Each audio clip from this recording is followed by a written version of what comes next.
Alors bonjour à vous tous, j'espère que ça va bien. Donc tel que promis, vous étiez nombreux là, à me demander de réécrire mes articles et puis à la limite d'ajouter aussi des vidéos et tout ça. Et vous vouliez avoir notamment une formation sur l'attention. Mais j'ai décidé finalement d'intituler ça l'attention, force ou faiblesse pour votre chien. Donc, tout d'abord, pour ceux qui ne me connaissent pas, Alain Coursol, mon entreprise ACE Solutions Canines, un problème des solutions depuis plus de 20-25 ans. Donc, éducateur canin, expert en comportement canin, reconnu au Québec et à l'international. Alors, aujourd'hui, je vais essayer de mettre les essentiels sur ce qu'on considère, l'élément le plus important dans le domaine de l'éducation canine.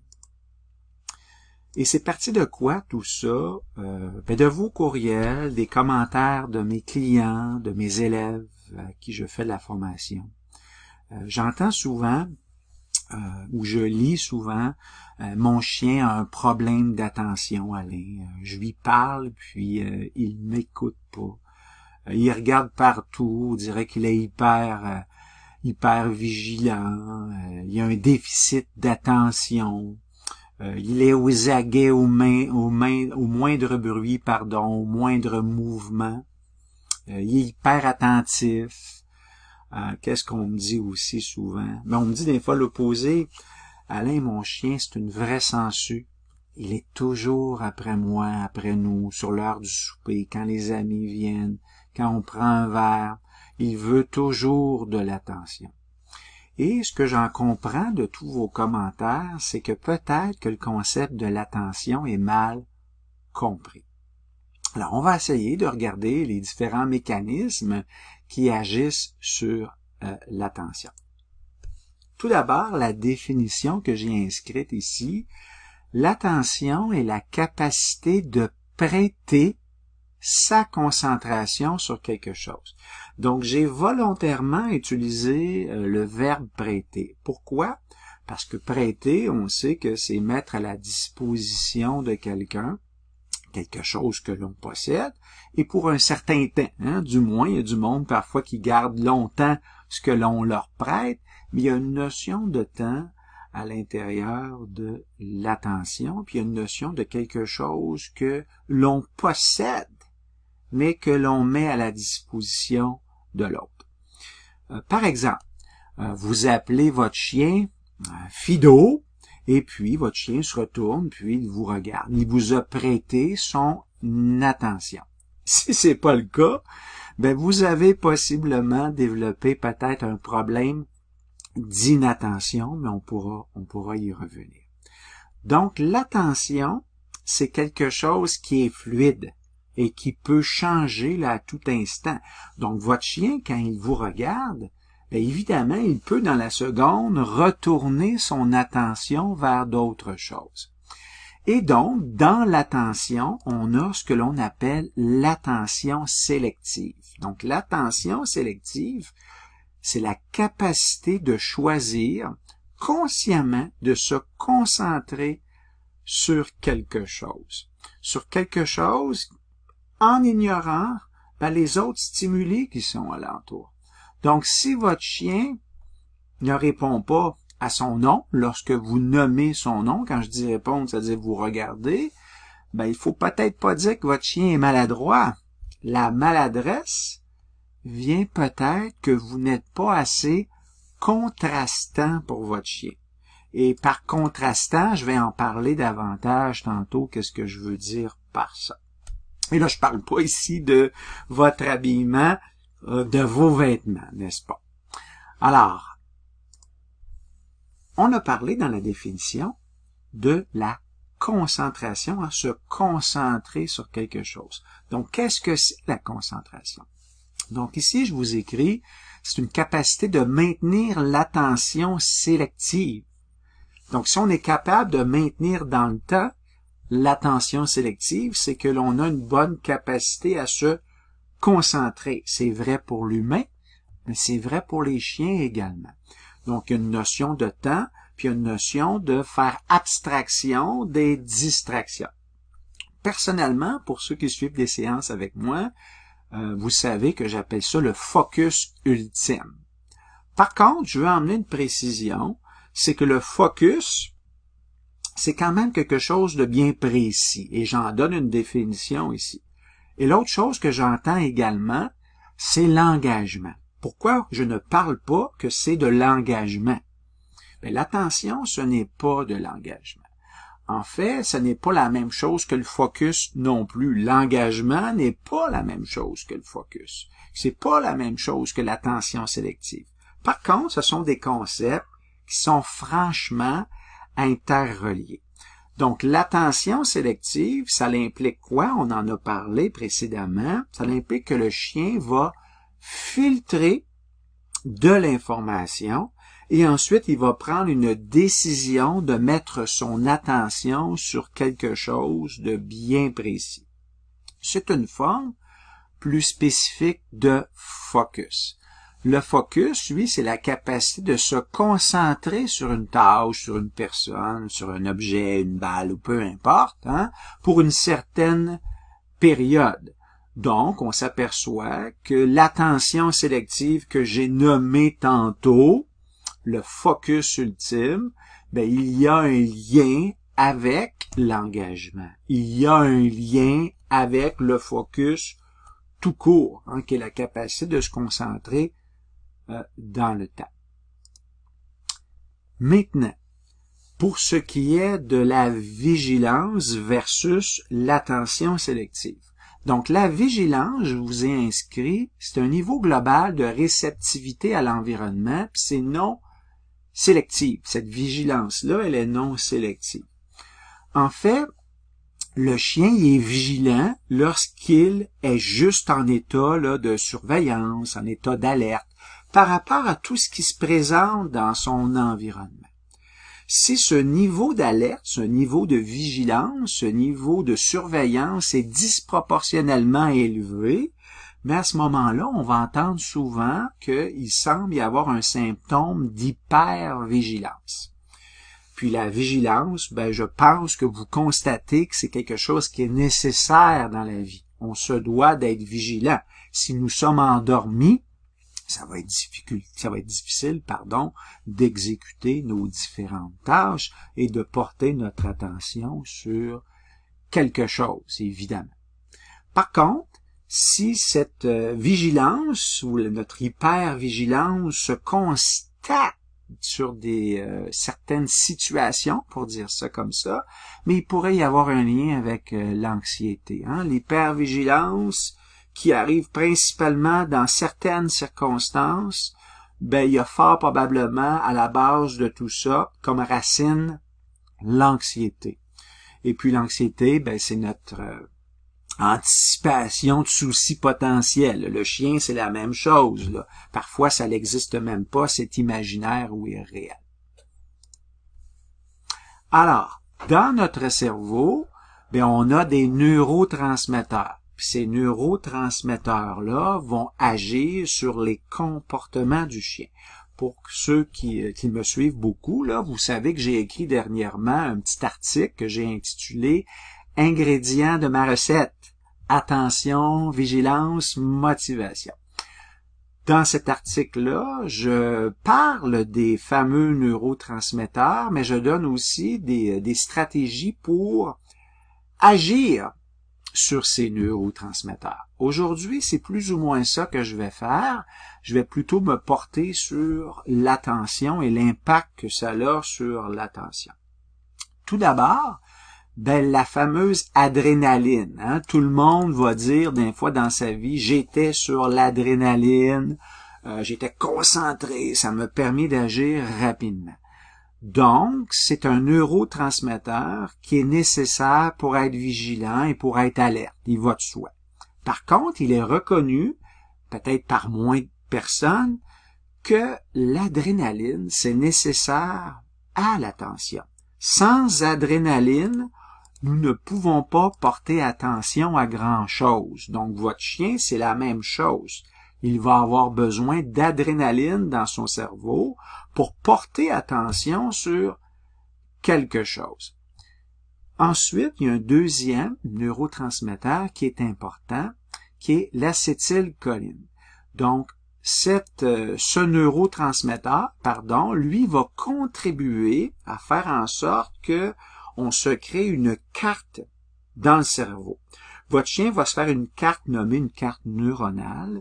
Cette carte neuronale va permettre d'agir sur la fameuse attention sélective. Porter une attention dans le temps sur quelque chose, c'est grâce à l'acétylcholine. Et ça, c'est ce qui fait en sorte que le chien va pouvoir, premièrement, filtrer les informations qu'il reçoit et ensuite dire je mets ça de côté, tandis que ça, je porte mon attention sur ce sujet-là, sur cette personne-là, ou sur cette chose-là, ou sur cet événement-là. Et ça, c'est l'acétylcholine qui permet de faire ça. Et l'acétylcholine, il va être impacté par différents niveaux. Ça va augmenter, ça va descendre. Et ce qui va faire augmenter ou descendre l'acétylcholine, principalement, ce sont les états émotionnels. Donc, ce qu'il est intéressant à ce moment-là de connaître, c'est dans quel état je me porte actuellement. Prendre conscience, nous, personnellement, comme humains, comme mammifères, de c'est quoi l'émotion que je suis en train de vivre, et donc l'état d'esprit dans lequel je suis. Et c'est la même chose pour votre chien. Votre chien se met dans un certain état d'esprit qui va être en lien aussi avec le niveau d'acétylcholine. Et donc, derrière tout ça, il y a un processus. Il y a un processus pour atteindre l'attention. Et ce qui est intéressant, du moins ce que j'ai trouvé intéressant dans mes formations, spécialisation et lecture, c'est qu'il est démontré qu'il n'y a pas une grande différence entre un chien craintif et un chien amical et social au niveau de la diffusion de certains neurotransmetteurs dans le cerveau, dont l'adrénaline et l'acétylcholine, par exemple. Donc, au niveau de l'acétylcholine, vu que ça impacte l'attention sélective, le fait d'augmenter notre excitation ou que le chien augmente son excitation, ça va agir sur l'acétylcholine. Puis cette excitation-là peut venir de quoi? Votre chien vous voit arriver le soir, puis il sait qu'il s'en va prendre une marche avec vous. Le niveau d'excitation monte dans le tapis et son niveau d'acétylcholine va également augmenter. Mais il va adopter à ce moment-là une certaine posture, un certain état d'esprit en fonction de ce qu'il a ressenti antérieurement. Parce que l'acétylcholine va jouer sur sa carte neuronale. Il y a des liens qui vont se faire dans son cerveau et il va enregistrer de l'information. Et si cette information-là, c'est du bonheur, il va avoir un état d'esprit de recherche de plaisir.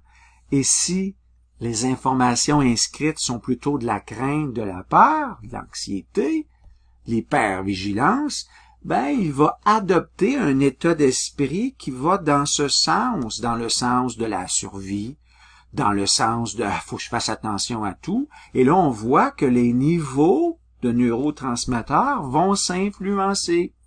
Il est possible que l'adrénaline ou la noradrénaline embarque à ce moment-là parce que le chien est en état de survie, il va se rigidifier, ses muscles sont plus intenses, le sang va s'accentuer, le rythme cardiaque, là, je veux pas rentrer dans les détails, là, c'est pas le moment, mais c'est ce qui va impacter la posture corporelle et mentale de votre chien. Alors, ce qu'il faut saisir, c'est pas tant les neurotransmetteurs, mais c'est plus parce qu'on n'a pas accès à son cerveau, mais on a accès à quoi? À sa posture, comment il se comporte. Et c'est ce qui va exprimer le type d'attention que le chien va utiliser en fonction de son état d'esprit. Donc, j'aime dire à mes étudiants, à mes élèves, à mes clients, avec qui je fais des interventions, on joue un peu au jeu du détective. C'est pas le procès devant le juge. On va essayer de trouver les causes qui font en sorte que le chien adopte cette posture, adopte ce comportement, parce que la différente diffusion des neurotransmetteurs a agi sur sa carte neuronale. Et sa carte neuronale, retenez que c'est ça qui va dire à votre chien comment se comporter dans une situation bien précise. Parce que la carte neuronale est un peu une photo qui est prise à un moment bien précis, qui peut se réactiver dans le temps. Pour les plus vieux comme moi, là, les fameuses disquettes que l'on rentrait dans l'ordinateur, puis il pouvait y avoir un programme qui démarrait, c'est un peu la même chose. La carte neuronale dicte à votre chien comment se comporter grâce aux différents les niveaux là, des neurotransmetteurs, dont l'adrénaline, la noradrénaline, l'acétylcholine, etc. Alors le chien va faire des choix en fonction de ce qu'il vit intérieurement. Il est également démontré que le chien va prendre des décisions lorsqu'il va percevoir l'information. On dit, il y a différentes hypothèses en fait là-dessus, et la plus reconnue, c'est celle du modèle de la sélection précoce. Donc ça signifie quoi? Ça veut dire que le chien va filtrer ce qui se présente à lui, les objets, les événements, les activités, comme quoi ça c'est pas important et ça c'est important. Il va faire donc une sélection précoce de ce qu'il considère de son point de vue important.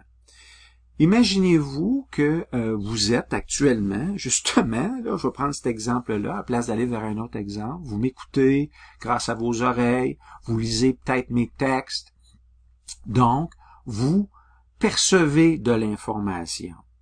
Et vous percevez de l'information, ça ne veut pas dire que vous faites abstraction totalement de tout ce qui vous entoure, parce que vous pouvez sentir, avoir la sensation que votre chien est tout près, que vos enfants sont là, que votre collègue, si vous êtes sur l'heure du dîner, est près de vous.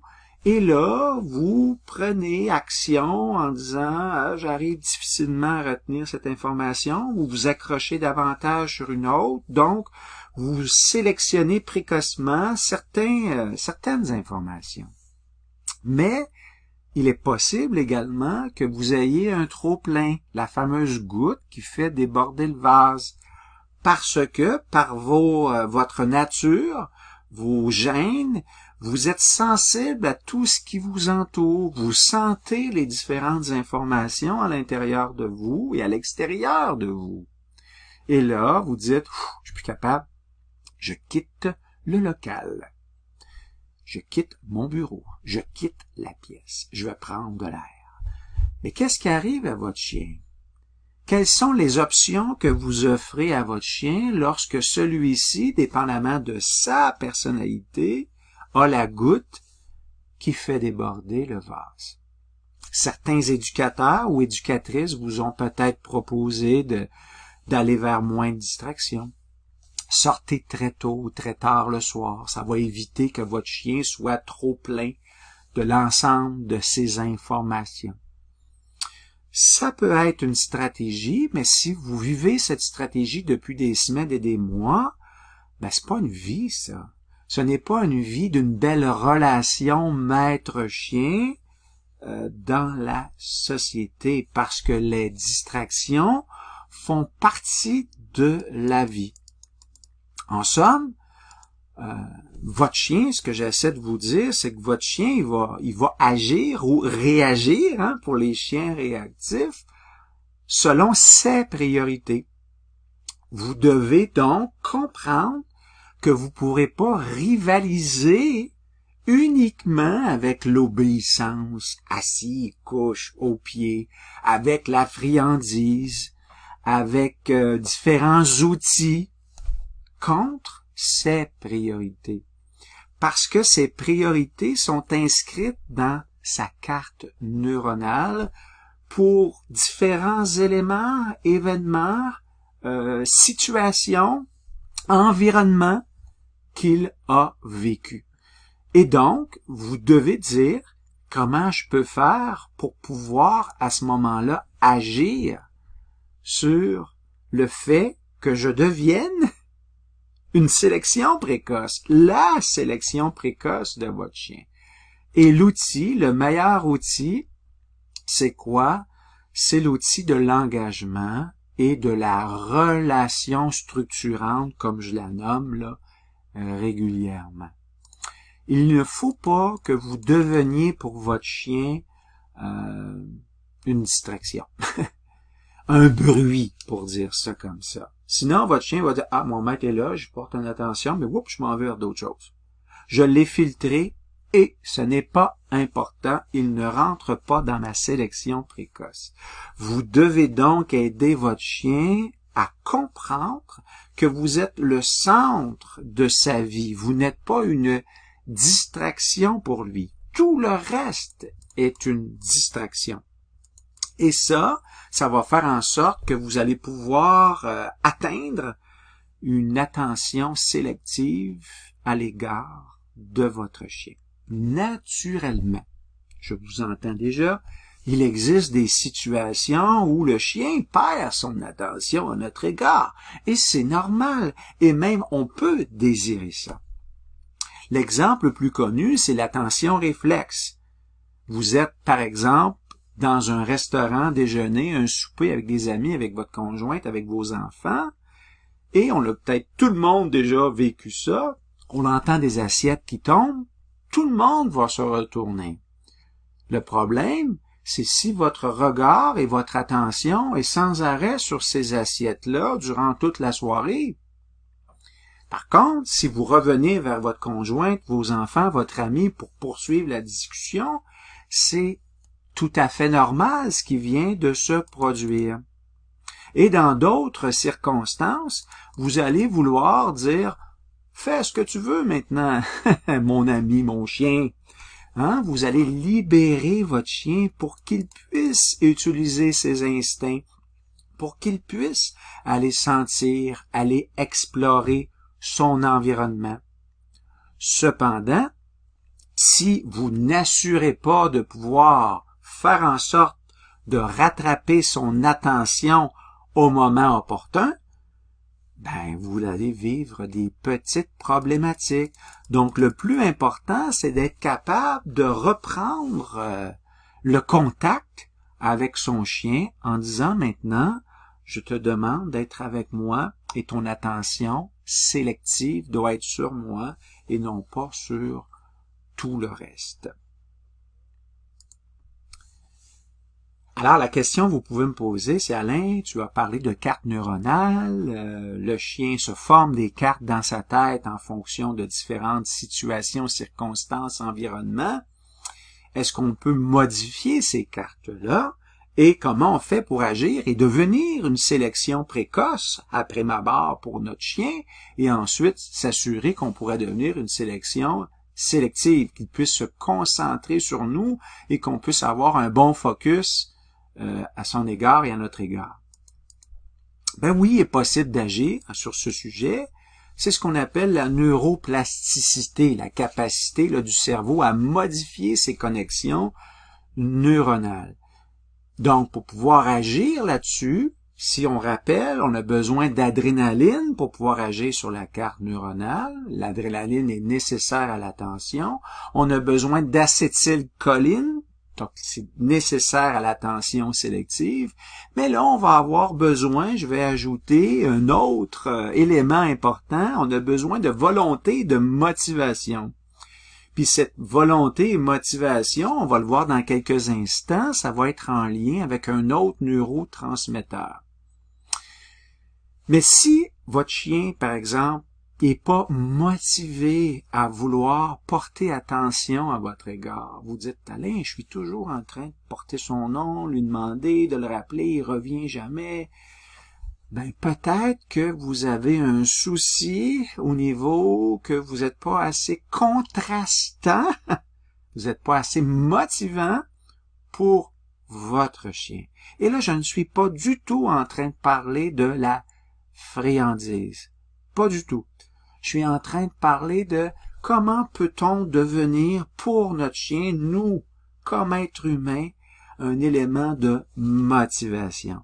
Si vous n'êtes pas un élément de motivation pour votre chien, vous ne pourrez jamais, au grand jamais, changer ces cartes neuronales et vous allez être aux prises avec vos problèmes si jamais vous vivez des problèmes, entre autres, de réactivité. Alors la réelle question qu'on doit se poser ou que vous devez vous poser, c'est est-ce que je suis réellement un élément de motivation pour les comportements de mon chien? Et si la réponse est oui, probablement, mais pas tout le temps, mais il vous manque quelque chose pour agir à ce sujet. Et le meilleur outil pour agir là-dessus, c'est l'engagement et la relation structurante. Mais est-ce que vous êtes dépendant? Honnêtement, est-ce que vous êtes dépendant d'artifices? Est-ce que vous avez besoin de friandises? Est-ce que vous avez besoin d'une laisse? Est-ce que vous avez besoin de d'autres outils pour capter l'attention de votre chien? L'autre chose que j'aurais envie d'ajouter à ce stade-ci, c'est la notion de conflit, d'ambiguïté et d'incohérence. Malheureusement, c'est ce que je vois et je constate plus souvent qu'autrement. Vous appelez votre chien dans la maison sans arrêt, vous nommez son nom, parce que également peut-être qu'on vous a dit, l'éducateur ou l'éducatrice vous a signifié que le nom est important, qu'il fallait répéter le nom de notre chien avant chaque commandement. Et là, vous dites le nom de votre chien, puis vous lui demandez quelque chose. Assis. Il s'assoit pas. Vous redites le nom de votre chien, vous lui redites assis. Il s'assoit pas. Vous répétez assis. Il s'assoit.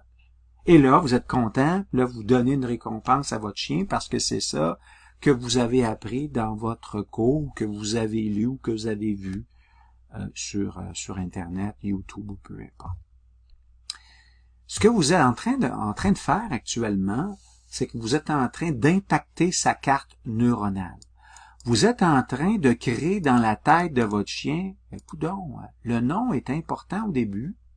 Ensuite, le nom est pas devenu si important que ça parce que mon maître ou ma maîtresse a répété. Il m'a demandé de s'asseoir, de m'asseoir et de m'asseoir. Là, j'image, vous comprenez, là, c'est au sens figuré comment que le chien pense. Et là, finalement, il s'est assis, puis là, il a reçu sa récompense. Fait que finalement, c'est quoi au juste que je dois faire? Hein? Le chien n'a pas la capacité de faire des analyses complexes comme l'être humain. Il faut cesser de penser, faire de l'anthropomorphisme, de penser en humain. Le chien ne pense pas en humain. Le chien pense en chien. Il faut donc être très clair dans notre communication avec lui pour lui dire ça, mon ami, c'est important. Et si tu ne le fais pas, je vais t'indiquer que tu n'es pas sur la bonne voie. Et là, je suis en train de non pas dire doit faire peur au chien, de chicaner le chien. On doit lui ouvrir des fenêtres qui lui permettent de comprendre nos intentions. Et ces fenêtres sont notamment, oui, les fameux marqueurs positifs et les marqueurs négatifs. Ce n'est pas le sujet aujourd'hui de la discussion. J'ai plein d'articles et des vidéos qui parlent de ça, qui parlent de ce sujet-là. Mais votre répétition et votre manque de constance fait en sorte que vous créez des conflits dans le cerveau de votre chien et les conflits font en sorte que les comportements ne sont pas toujours adaptés face à une certaine situation. Si, par exemple, vous êtes au parc canin et que là, vous dites, je vais reproduire ce que j'ai appris dans mes cours, je vais appeler le chien, je vais rappeler le chien vient pas, là, vous allez peut-être dire aux gens alentour de vous, il m'écoute bien habituellement, là. Vous allez rappeler votre chien va revenir, vous allez le récompenser. Vous allez être content, vous allez être quitté. Vous êtes en train de signifier qu'au parc canin, voilà le comportement que tu dois adopter, puis en plus, le chien, il se dit, coudonc, dans le cours hier, c'est important. Puis là, je n'ai pas respecté nécessairement. Pourquoi? Parce que j'avais envie d'être avec mes congénères, c'était amusant. Et puis, j'avais d'autres neurotransmetteurs dans mon cerveau qui me disaient comment agir. Hein? Ma carte était en train de se former. Et puis, mon état d'esprit faisait en sorte que j'étais heureux, j'étais content, et je vais prendre une chance. J'écouterai pas mon maître et ma maîtresse. Hein? Là, je figure les choses, hein, vous le comprenez.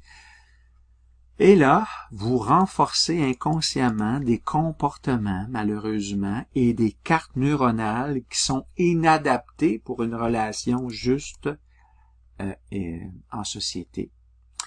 Alors, vous ne permettez pas finalement à votre chien, comme j'ai mentionné, là, de pouvoir progresser, de respecter votre chien dans le progrès, de l'emmener réellement sur la bonne voie au lieu de lui permettre des dérives et de créer en sorte que là c'est OK, là c'est pas OK, là c'est OK, là c'est pas OK.